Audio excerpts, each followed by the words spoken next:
नमस्कार।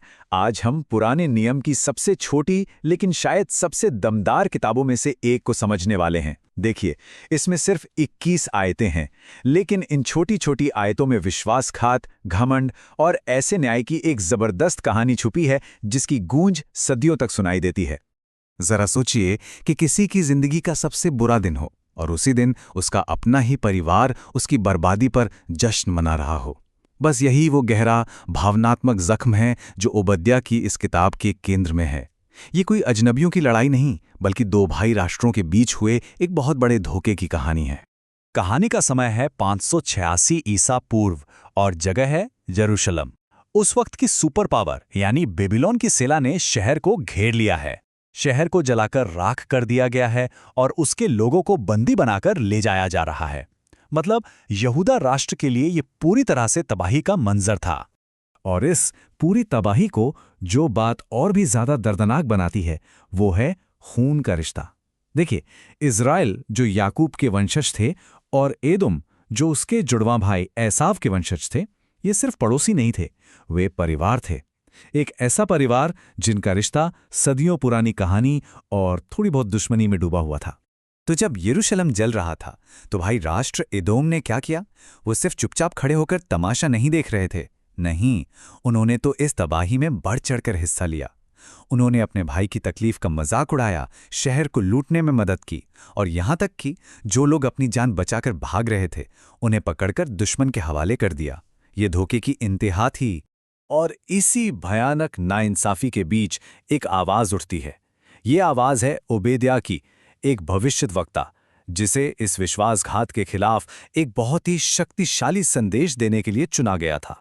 दिलचस्प बात यह है कि ओबेद्या नाम का मतलब ही है प्रभु का सेवक।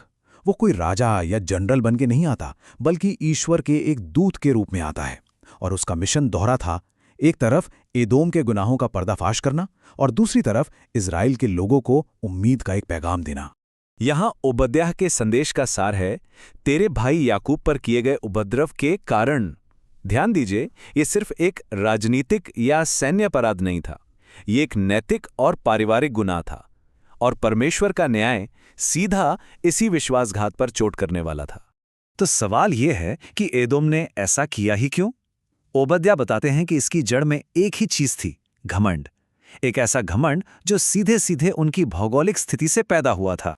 देखिए, एदोम के लोग सेर पर्वत के ऊंचे चट्टानी किलों में रहते थे, जो आज के दक्षिणी जॉर्डन का इलाका है। उन्हें लगता था कि वो अजेय हैं, उन्हें कोई हरा नहीं सकता। उनकी ऊंची बस्तियों ने उन्हें सुरक्षा का एक झूठा एहसास दे दिया था और वो घमंड में आकर पूछने लगे, है कोई जो हमें नीचे गिरा सके? लेकिन इस घमंड का जवाब सीधा परमेश्वर की तरफ से आता है। परमेश्वर एदोम के अहंकार के प्रतीक यानी उकाब को ही लेते हैं और उसी को पलट देते हैं।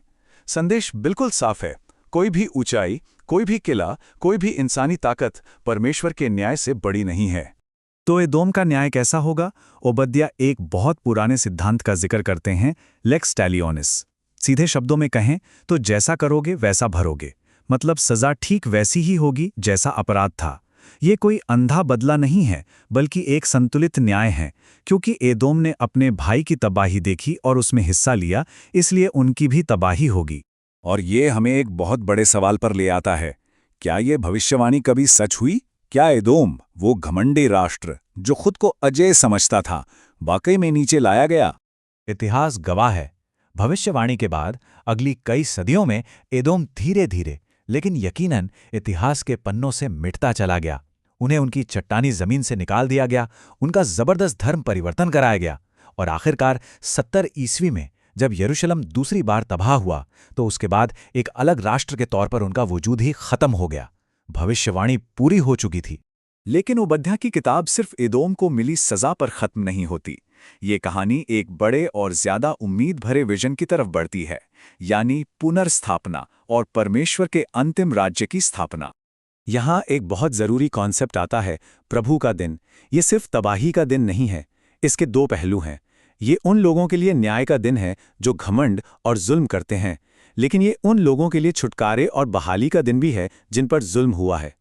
एक तरह से ये पूरी कहानी दो पहाड़ों की कहानी है। एक तरफ है एदोम का सईर माउंटेन, जो इंसानी घमंड और उस झूठी सुरक्षा का प्रतीक है जो आखिर में टूट जाती है। और दूसरी तरफ है इज़राइल का सियोन माउंटेन, जो दिव्य छुटकारे और उस जगह का प्रतीक है जहां से परमेश्वर का शासन स्थापित होगा। और अंत में सब कुछ बस एक लाइन पर आकर टिक जाता है।